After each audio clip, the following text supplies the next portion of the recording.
Hasta este martes era un secreto muy bien guardado. El anuncio fue toda una sorpresa, incluso para buena parte del gobierno.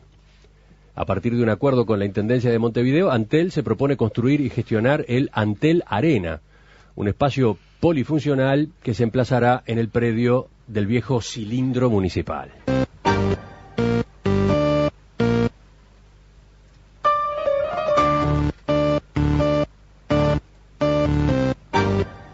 La noticia precipitó un debate muy intenso, sobre todo a nivel político. Bueno, ustedes ya conocen lo que han dicho los principales dirigentes y también algunos expertos en derecho constitucional.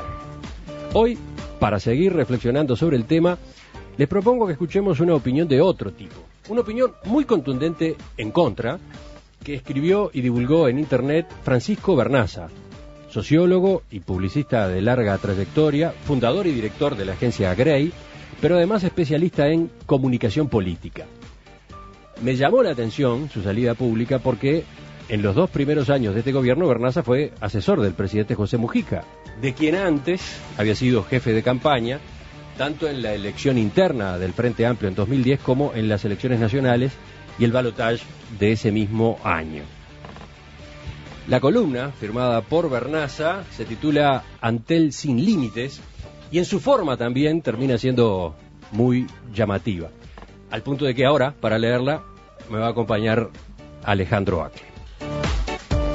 Empieza diciendo el texto: en esta reflexión compartida, se da por bueno que la sociedad uruguaya será más feliz si tiene un gran centro de espectáculos en el cilindro. Pide para reflexionar el compañero Perogrullo y nos dice: este es un proyecto que beneficia a toda la sociedad. Por tanto, propongo que paguemos todos un impuesto específico hasta que se recaude el valor necesario. Como es un impuesto, la Constitución requiere que sea aprobado en el Parlamento. Hagámoslo. ¿Qué nos detiene? ¿Acaso no tenemos 1000 argumentos a favor? ¿Acaso no es magnífica la relación costo-beneficio para el Uruguay? Digamos a los 4 vientos, con orgullo, que tenemos por delante una tarea de bien común y por tanto, en voz alta, pediremos permiso, trámite parlamentario nacional o municipal, para hurgar en el bolsillo común y conseguir los recursos necesarios. Esta es la manera de llevar el asunto en línea recta, y solo si es en línea recta, es con rectitud. ¿Por qué decidió el gobierno apartarse de esa línea recta? ¿Por qué decide utilizar el procedimiento oblicuo de que sea Antel quien invierta y se ocupe del asunto? ¿Por qué toma el riesgo de incurrir en la ilegalidad, dado que la legislación sobre empresas públicas las quiere concentradas en sus objetivos y les prohíbe dedicarse a cualquier otro bonito negocio que ande por ahí? El compañero pragmático nos lo explica. Pedir el consentimiento legislativo sería lento y hasta riesgoso. Así que vamos a obligar a los ciudadanos a poner un poquito más donde no pueden zafar, que es en los precios de la telefonía fija. No en vano acabamos de apretar el nudo agregando Internet al monopolio de Antel. En ese circuito no hay cómo salvarse. Hay que pagar lo que Antel disponga o quedarse sin teléfono, que es quedarse sin Internet. La alternativa de Internet inalámbrico es cara y sobre todo es imprevisible. A veces hay conexión, a veces no hay. Así que por unos pesos más nadie va a abandonar el monopolio y Antel hará todas las utilidades que necesite hacer. No las que pueda, las que quiera. Y en esa bolsa cabe el cilindro, la publicidad omnipresente, las camisetas de los cuadros de fútbol, Forlán, las Antel Fest, las fiestas a secas y lo que venga. De esta bolsa gastamos en lo que nos plazca.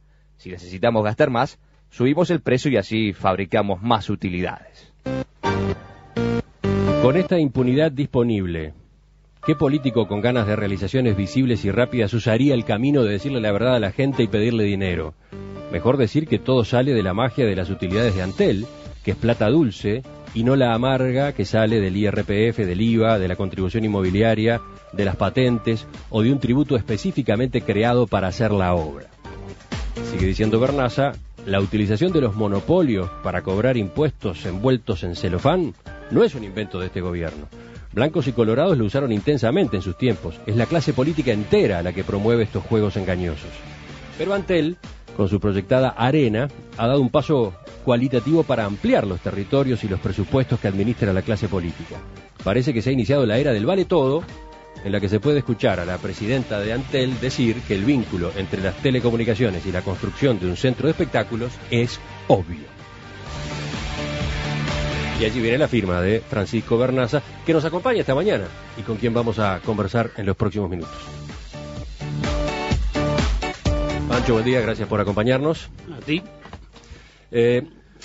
Pancho Vernaza trabajó, decía yo, muy estrechamente con Mujica durante casi 3 años. En diciembre de 2011 terminó su etapa de asesor. Sí. Desde entonces se ha dedicado a la actividad profesional privada y que yo recuerde no opinaba públicamente sobre temas políticos. Por eso me llamó la atención, decía yo, que esta semana escribiera y difundiera en Internet esta columna en la que rechaza la decisión de Antel de invertir en este complejo polifuncional que va a sustituir al cilindro municipal. ¿Por qué Vernaza rompió el silencio con este tema? Realmente por razones que no tengo claras del todo, pero en todo caso no es una solemne ruptura del silencio, ¿verdad? Como algo que haya sido premeditado, calculado o parte de una estrategia. Yo creo ser un observador atento de la realidad política y social, me interesa y me apasiona, y supongo que este episodio de alguna manera me sacudió, ¿verdad? Porque creo que contiene algo así como movimientos muy grandes y significativos en la vida política que no parecen advertirse. Entonces, bueno, agarré mi computadora, me desahogué y le mandé ese mail a 20 amigos, diría con cierta inocencia. ¿Por qué con inocencia? Digo, porque, bueno, pues realmente yo llamo a eso una reflexión compartida. Tenía ganas de decirle a alguien que buenas partes de las cosas que veía me parecían francamente horrorosas y aún peligrosas. Y bueno, como no se le puede contar esto a las paredes, uno lo escribe y se lo cuenta a los amigos. ¿Cuánto jugó en la decisión de escribir o no esa columna el pasado reciente como asesor de Mujica? Yo diría que absolutamente nada. En todo caso, puedo haber incidido de manera indirecta en el hecho de que yo siempre he creído que los roles de asesor de la gente que trabaja en política requieren discreción, que uno no debe andar hablando por el mundo de qué cosas hace y les dice y cómo procesa las estrategias. Y por tanto he estado fuera de los micrófonos y de los diarios bastante tiempo. Bueno, pero pasado un año, algo así como el año de luto, ¿verdad? Entre mis últimos trabajos para Mujica, que me sentí por lo menos libres, ¿no? Creo que es el único vínculo, digamos. Ideológicamente, políticamente, ¿cómo hay que ubicar a Francisco Vernaza? Yo diría que en todo caso políticamente, yo suelo decir con cierta jactancia que me considero políticamente ateo, en el sentido de que no me siento parte de ninguna de las propuestas políticas formales. Es más, suelo bromear que me parece relativamente primitivo que alguien sea incondicionalmente blanco o incondicionalmente colorado o incondicionalmente frente amplista. Tiendo a mirar las relaciones entre la clase política y los ciudadanos como una prestación de servicios. Alguien tiene que organizar la sociedad, ¿verdad? Alguien tiene que tomar las decisiones.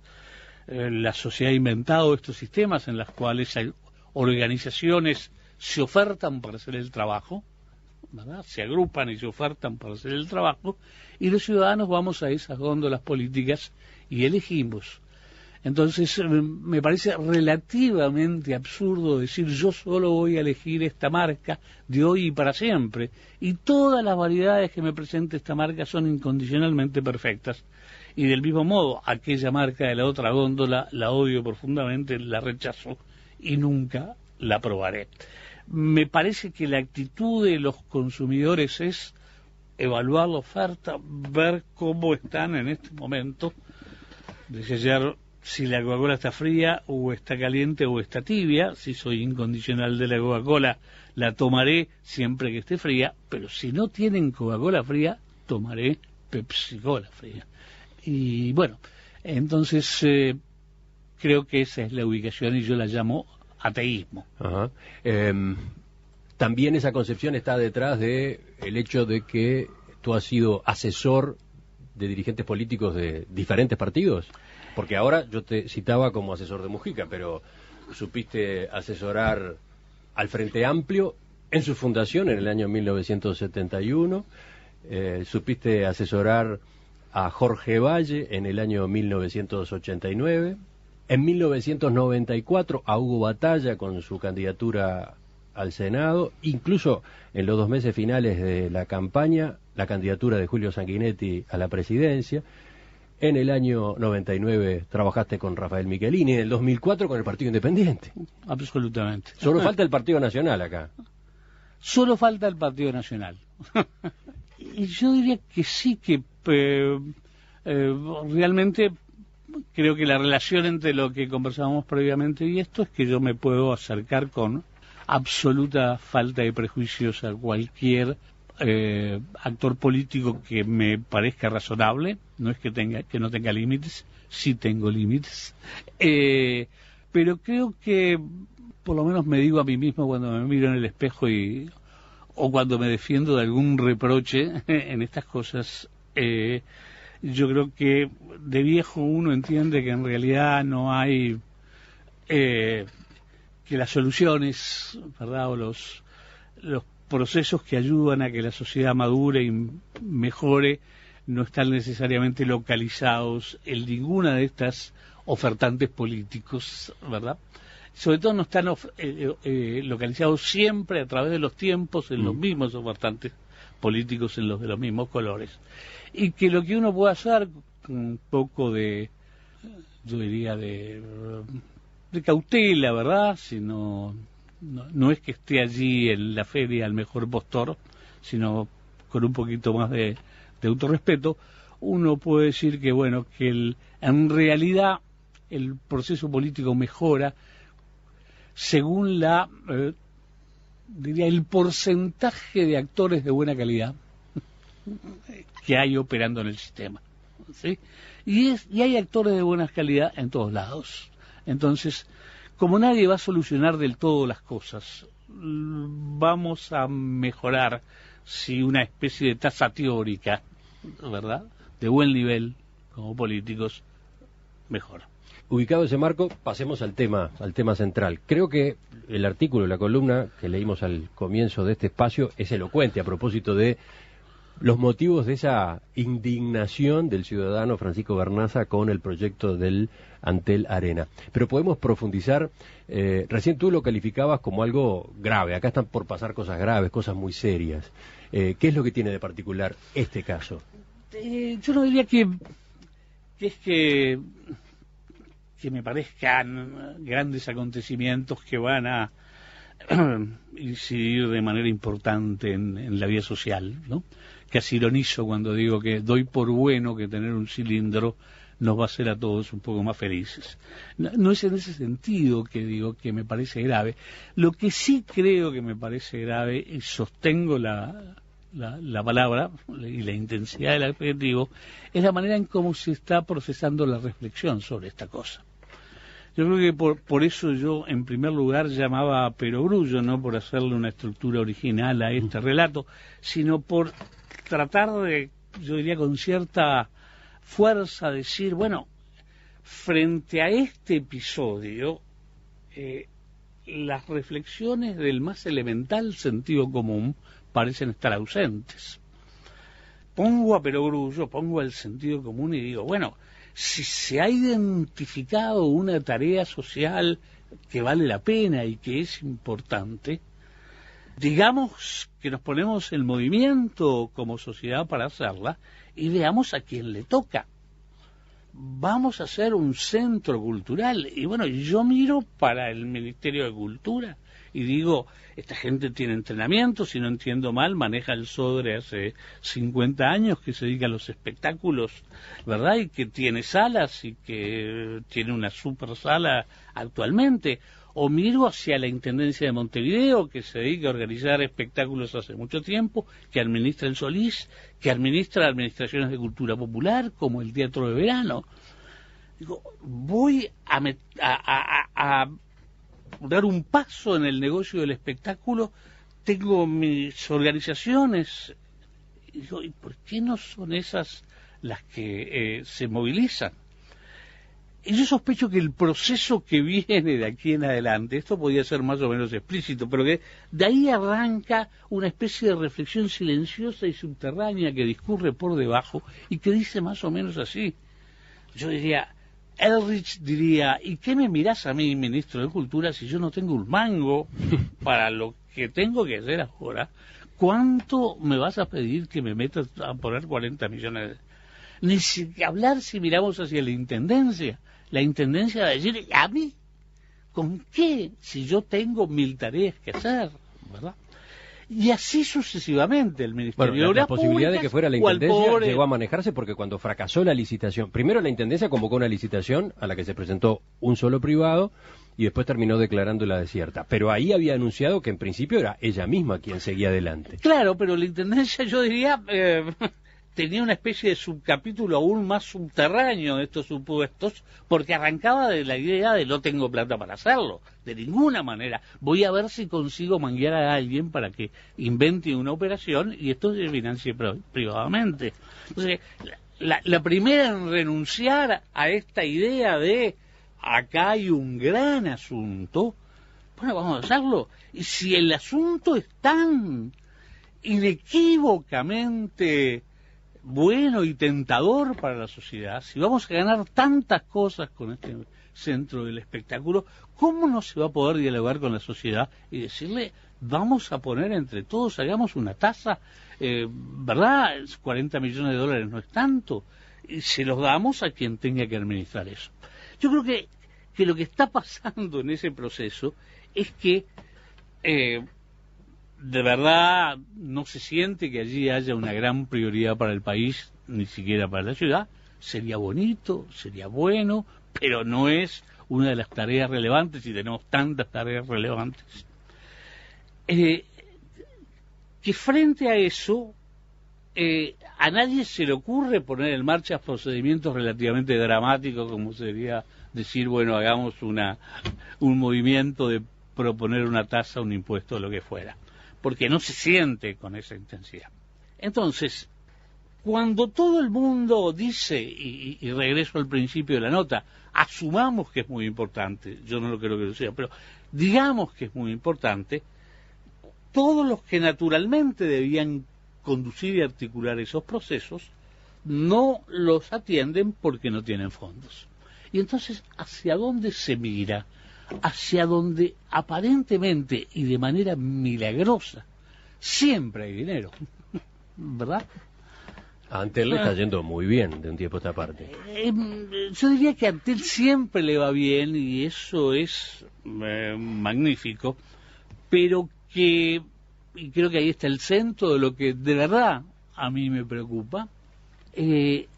Hay una especie de lectura milagrosa de por qué a Antel le está yendo bien y por qué Antel siempre tiene dinero para todas las cosas habidas y por haber, aún de las que no parecen naturales para una empresa de telefonía. A mí me extraña que no esté en primerísimo plano la idea de que de algún lado sale el dinero, ¿verdad? Cuando alguien emprende una actividad más, de algún lado va a sacar el dinero, de algún lado está generando el flujo de fondos que va a ser posible tener esos 40 millones de dólares. Antel dice claramente y con orgullo que sale de fondos propios, o sea que ni siquiera va a tener que pedir un préstamo para esto, pero de las ganancias que Antel obtiene año a año. Absolutamente. Y yo diría, cada vez me preocupa más, ahora me preocupa por ti, digo en broma, que me insistas con estas preguntas, porque hay una cosa que debería romper los ojos y no entiendo por qué no, porque no entiendo por qué no está en el primerísimo lugar del debate. porque hasta ahora se discute si a Antel le toca o no le toca, si tiene derecho, si está habilitado legalmente o no. Yo digo, eso fenómeno me parece que no está habilitado, pero es secundario. Que tú no le das importancia al debate jurídico. Se lo doy, pero no es mi asunto, ni sé demasiado. El sentido común me dice que eso es un disparate, que para decir, como dijo la presidenta de Antel, que la relación entre el centro del espectáculo y una empresa de comunicaciones es obvio, me parece realmente de una enorme exageración. Lo menos que hay que decir es, esta relación la voy a fundamentar largamente, ¿verdad? Porque en realidad en ninguna parte del mundo esta relación opera así. Es falso que haya una Movistar Arena, en el sentido de que Movistar se dedica al negocio del espectáculo en Chile. Lo que hace Movistar es una operación publicitaria, compra los derechos del nombre. Lo que tú estás puntualizando es que en los ejemplos que la propia Carolina Cose ha manejado, numerosos ejemplos de arenas asociadas a marcas de compañías de telecomunicaciones, la operativa es diferente. No son esas compañías que son propietarias y gestoras. Es más, me acabo de enterar de que la presidenta Antel ha usado con un argumento, porque entiendo que el argumento es absolutamente falaz y que el argumento induce a error. Tomemos el ejemplo de Movistar, el ejemplo más cercano de la Arena Movistar en Santiago de Chile, que es realmente un hermoso centro del espectáculo. ¿Movistar construyó el centro del espectáculo? No. ¿Movistar es propietario del centro del espectáculo? No, es otra sociedad completamente distinta. ¿Movistar explota la actividad como centro del espectáculo, organiza conciertos y vende entradas? No, es otra empresa completamente independiente. Lo que hace Movistar, y lo único que hace Movistar en Santiago de Chile, es decirle a los propietarios: te compro el derecho de que vos llames Movistar Arena a este centro del espectáculo. Estrictamente. Es un auspicio, digamos, es un sponsoreo. Es un sponsoreo, yo diría, del género de la Copa Bridgestone Libertadores, del género de la Isla de Caras en Punta del Este, o del género de la Personal Beach en Punta del Este. Es un formato, ¿verdad?, que existe en el mundo y que se llama algo así como Names, bueno, algo alrededor del Names. Es lo mismo que hace O2 con el centro europeo más importante del espectáculo. Es más, estas cosas van y vienen. En Melbourne, en Australia, la compañía Vodafone, gigantesco monstruo multinacional de las telecomunicaciones, tenía la Vodafone Arena en Melbourne, centro de grandes espectáculos. En el 2008 no se pusieron de acuerdo en el precio y entonces ya no es más la Vodafone Arena, sino es la Hastings o algo así Arena, que es el nombre de una empresa de electrodomésticos chinos. Entonces, de ninguna manera puede citarse eso como un antecedente, porque esa gente lo que hace es comprar un derecho, no construye, ¿verdad?, no promueve, no explota y no extiende su actividad ahí. En todo caso, agarraría el argumento y lo invertiría, ¿verdad? Si estamos mirando referencias internacionales, miremos que ninguna compañía se mete en el negocio del espectáculo desde la telefonía. Seguimos conversando esta mañana en Perspectiva con Francisco Bernaza.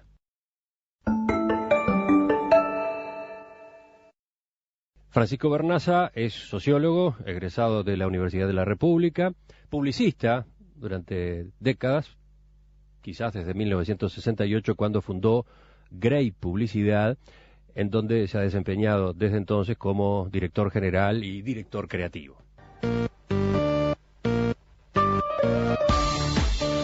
Además es un especialista en comunicación política.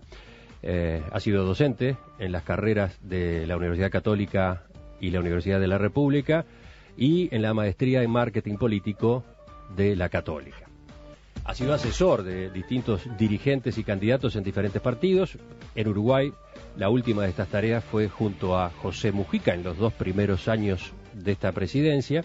Luego, en 2011, dirigió la campaña del Frente Cívico a la gobernación de Córdoba, República Argentina. Lo hemos convocado esta mañana a raíz de este artículo que escribió y que está circulando por internet, en el que rechaza el proyecto del Antel Arena, sobre todo por la forma como está concebido. Eso de que sea Antel quien lo financie en su construcción y después lo opere durante 30 años. Recién Pancho se detenía en una de sus discrepancias. No es así en el mundo, pese a lo que se sostiene desde Antel. En todo caso, las compañías telefónicas que tienen su marca presente en estadios de este tipo, polifuncionales, lo hacen por la vía del sponsoreo, de un contrato de auspicio, no siendo ellas las inversoras y las administradoras. Pero el propio Pancho decía que ahí no está el fondo de su bronca, porque la nota está escrita desde la bronca, desde la indignación. Él dice: la utilización de los monopolios para cobrar impuestos envueltos en celofán, ahí está el kit de la cuestión. Y por ahí estabas cuando yo te interrumpí con la discusión a propósito de si jurídicamente esto es viable o no es viable, ¿no? Tú decías, no entiendo por qué esta parte, la del papel de los monopolios como caja, caja obligatoria a la que la gente pone y sin haber sido consultada, ¿cómo es que ese punto no está más fuerte, más arriba en el debate?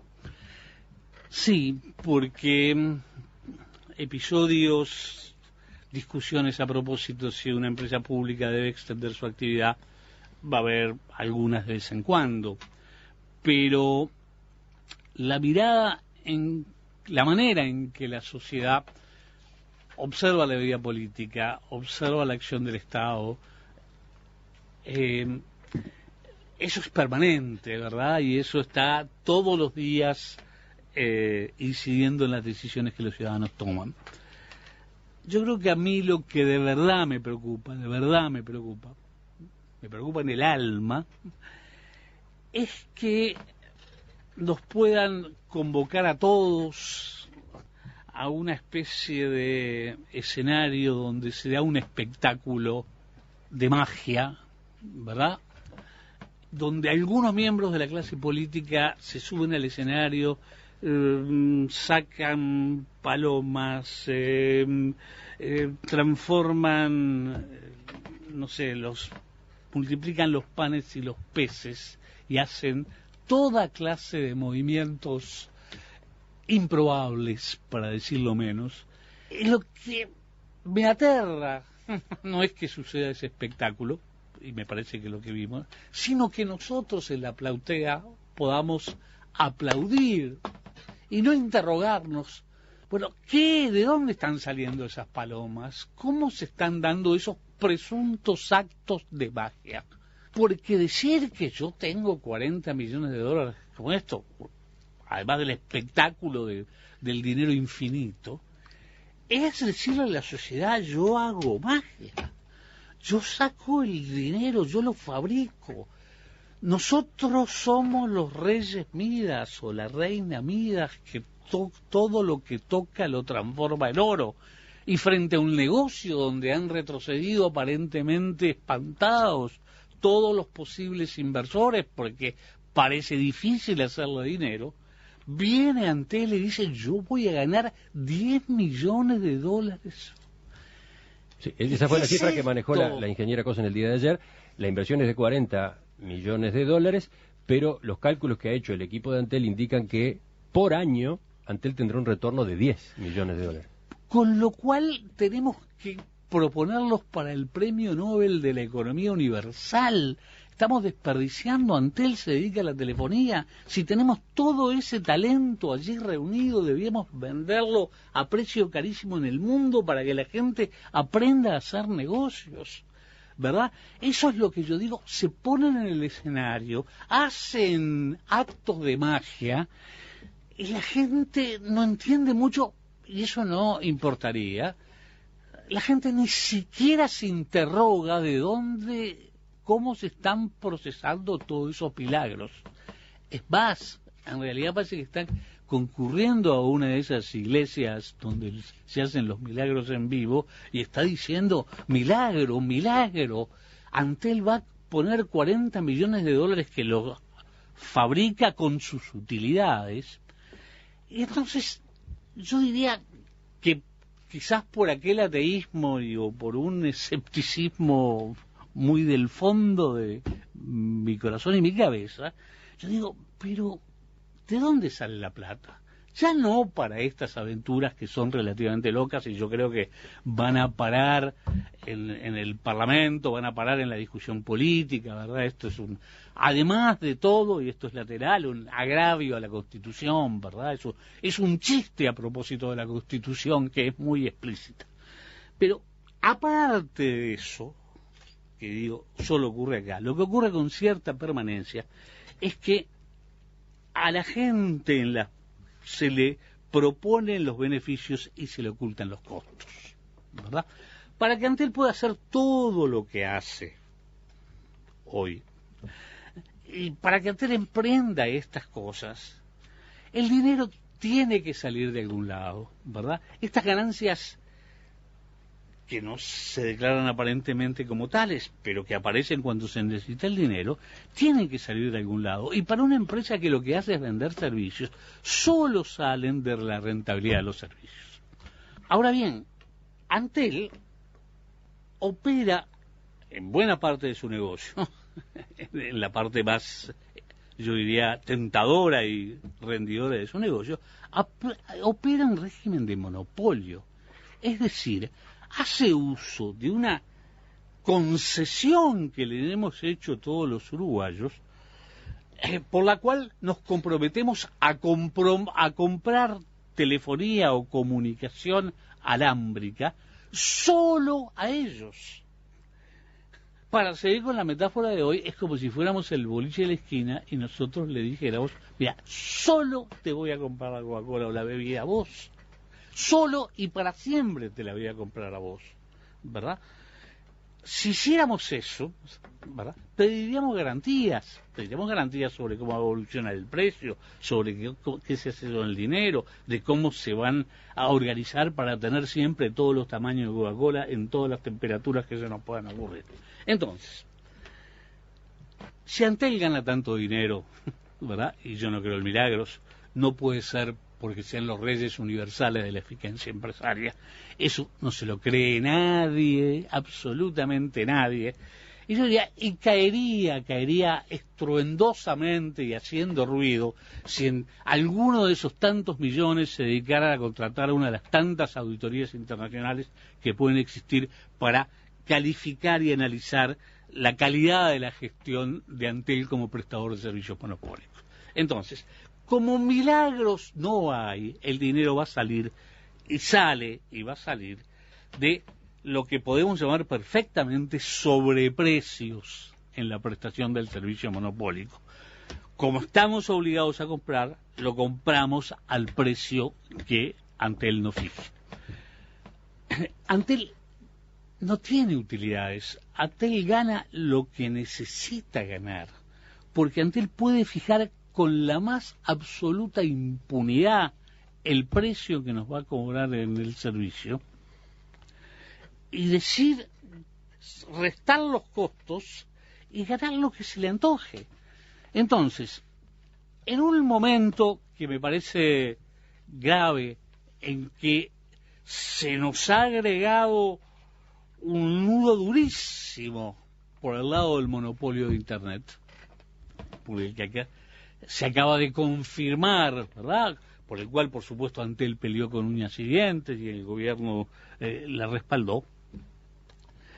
Yo diría que después del aire y el agua, no sé qué otras cosas más imprescindibles que Internet hay, ¿verdad? Realismo de estos tiempos. Claro, y además es un proceso creciente. Hoy ya mucha gente no puede vivir sin Internet. Dentro de 10 años va a ser imposible vivir sin Internet, ¿sí?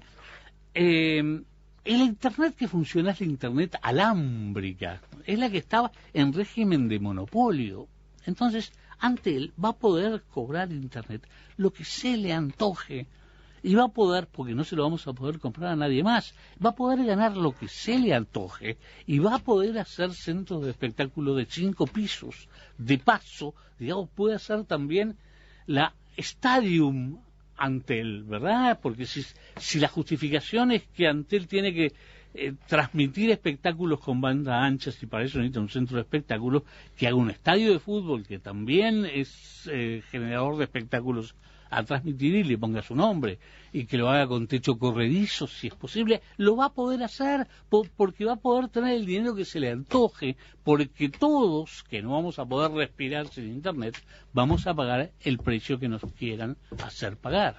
En esa columna donde Pancho Barnaza transmite su indignación, dice que, por un lado, critica a Antel por la forma como está manejando este proyecto, pero al mismo tiempo mira para atrás y le pasa factura a otros partidos políticos, ¿no? Porque dice que blancos y colorados en gobiernos anteriores también han hecho uso y abuso de esta herramienta. Pero ni que hablar, diría, el nivel es como gobiernos, como paquete de gobiernos, de manera escandalosa y mucho más, con mucho menos cautela y responsabilidad de lo que lo han hecho estos dos últimos gobiernos. ¿Cómo entra ese análisis entonces a la hora de ver, por ejemplo, la forma como se está debatiendo a mí me parece políticamente el asunto?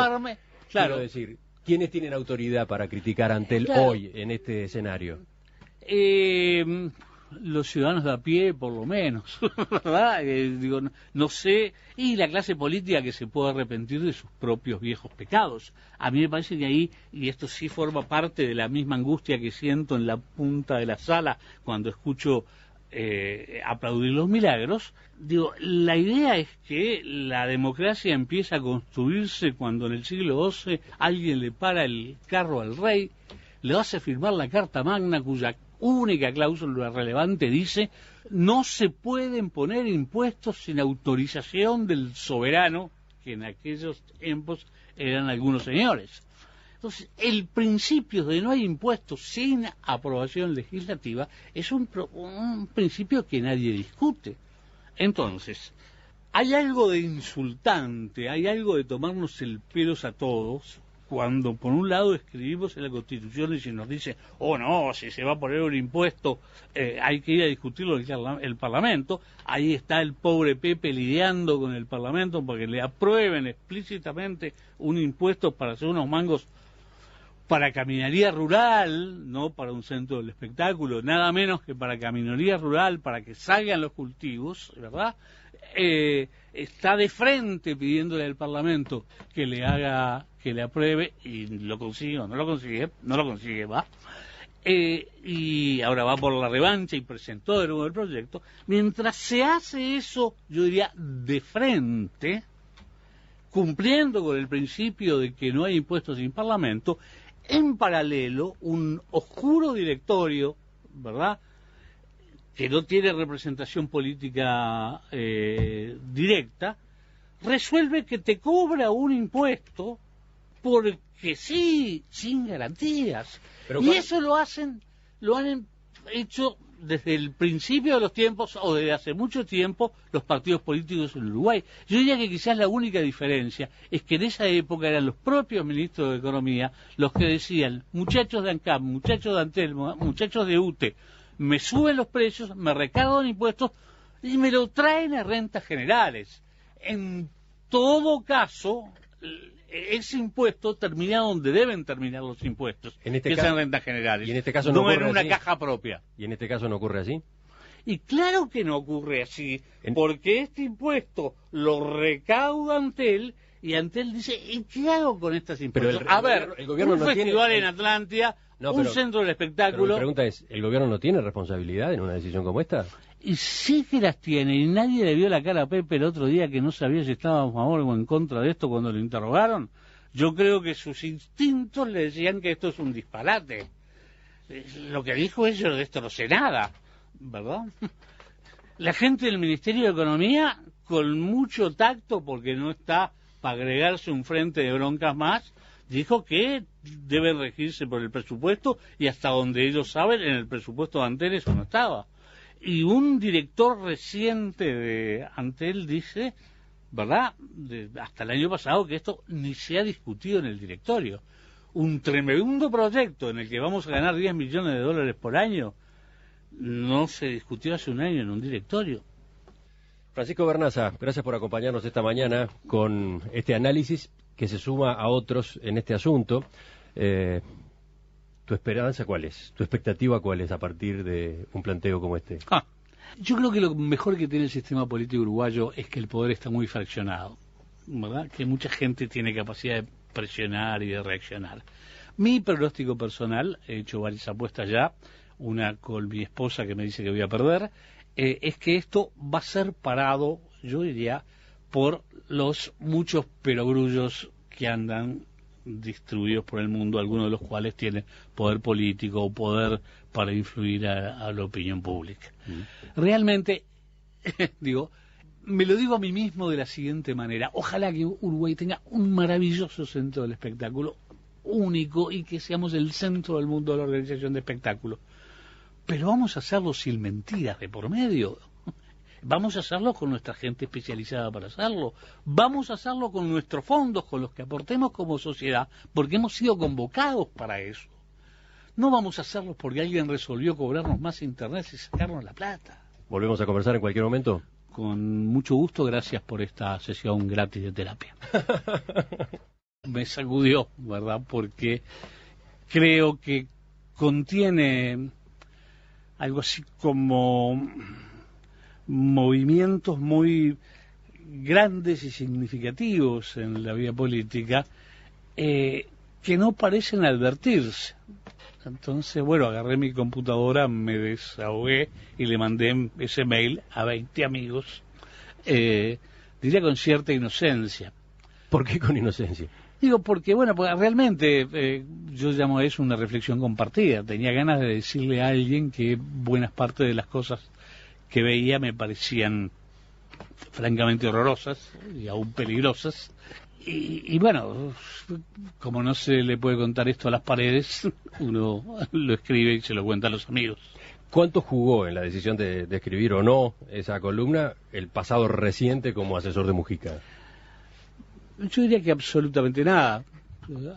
Absolutamente nada. En todo caso, puedo haber incidido de manera indirecta en el hecho de que yo siempre he creído que los roles de asesor de la gente que trabaja en política requieren discreción, que uno no debe andar hablando por el mundo de qué cosas hace y les dice y cómo procesa las estrategias, y por tanto he estado fuera de los micrófonos y de los diarios.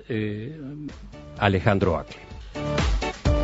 Empieza diciendo el texto: en esta reflexión compartida se da por bueno que la sociedad uruguaya será más feliz si tiene un gran centro de espectáculos en el cilindro.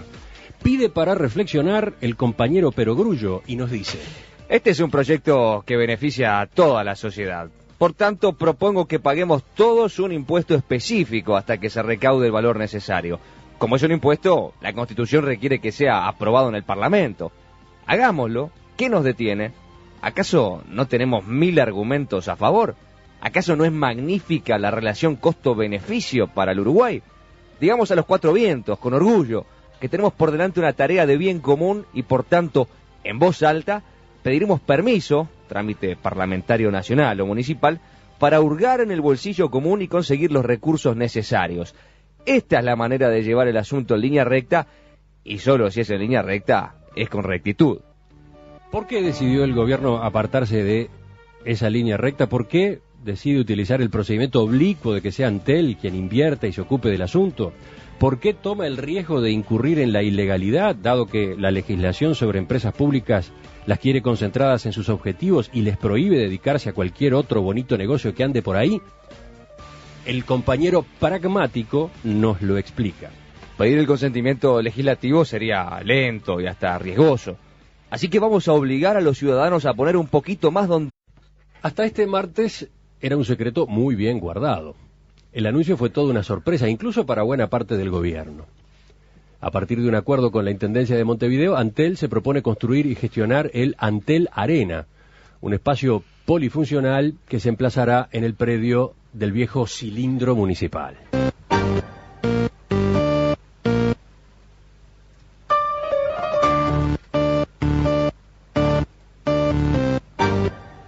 La noticia precipitó un debate muy intenso, sobre todo a nivel político. Bueno, ustedes ya conocen lo que han dicho los principales dirigentes y también algunos expertos en derecho constitucional.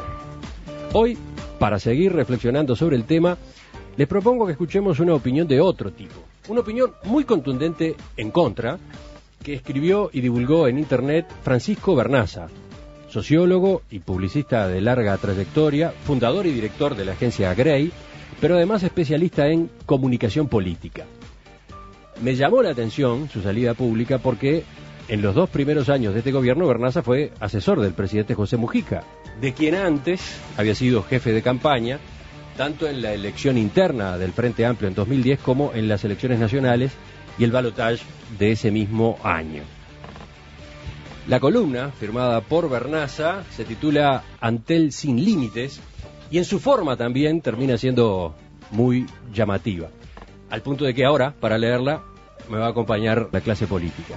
Parece que se ha iniciado la era del vale todo, en la que se puede escuchar a la presidenta de Antel decir que el vínculo entre las telecomunicaciones y la construcción de un centro de espectáculos es obvio.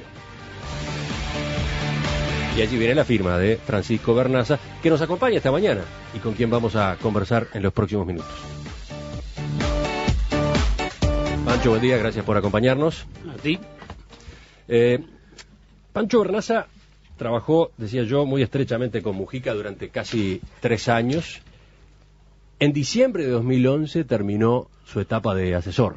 Sí. Desde entonces se ha dedicado a la actividad profesional privada y que yo recuerde no opinaba públicamente sobre temas políticos. Por eso me llamó la atención, decía yo, que esta semana escribiera y difundiera en Internet esta columna en la que rechaza la decisión de Antel de invertir en este complejo polifuncional que va a sustituir al cilindro municipal. ¿Por qué Bernaza rompió el silencio con este tema?